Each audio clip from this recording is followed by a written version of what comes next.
Hello people, నా పేరు రామ్ వెంకట్ శ్రీకర్. ఇప్పుడే ఒక మంచి సినిమా చూశాను. ఇట్స్ కాల్డ్ ఇల్లు. 2-3 వారాలు లేట్‌గా చూసా సినిమా. ఆల్రెడీ ఈటీవీ విన్‌లో ఉంది. జస్ట్ 45 నిమిషాలు మాత్రమే. చాలా ప్రశాంతమైన ఫీలింగ్ సినిమా చూస్తున్నంత సేపు. అండ్ సినిమా అయిపోయాక కూడా ఆ కామ్‌నెస్ అంటారు కదా! ఐ కుడ్ ఫీల్ దట్ ఆ కామ్‌నెస్, ఆ స్టిల్‌నెస్ అనేది. Beautiful film. 'Rohit and Shashi' cinema ఇది. వాళ్ళు తెలిసే ఉంటారు తెలుగు సినిమాని గాని డీప్‌గా ఫాలో అయ్యే వాళ్ళైతే. 'ది అవంతి గైస్' చాలా ఇండీ ఫిల్మ్స్ చేశారు. స్టోరీ డిస్కషన్‌కి ఒక కల్ట్ ఫాలోయింగే ఉంటది. ఆళ్ళ సినిమాలు ఏవి కూడా సినిమాల్లాగా ఉండవు. క్యారెక్టర్స్ మాట్లాడే విధానం, బిహేవ్ చేసే విధానం, దాంట్లో ఉండే కాన్‌ఫ్లిక్ట్స్, సీన్‌లు ముందుకు సాగే విధానం ఏది కూడా సినిమాలాగా ఉండదు. ఏదో జీవితాన్ని ఉన్న క్యారెక్టర్స్‌కి తెలియకుండా దూరం నుంచి క్యాప్చర్ చేస్తున్నట్టు ఉంటది.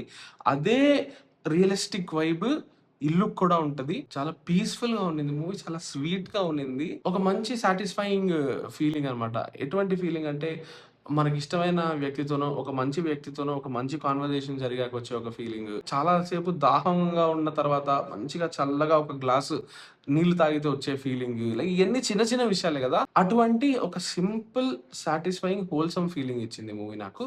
It's just 45 minutes long. ETV విన్‌లో ఉంటుంది.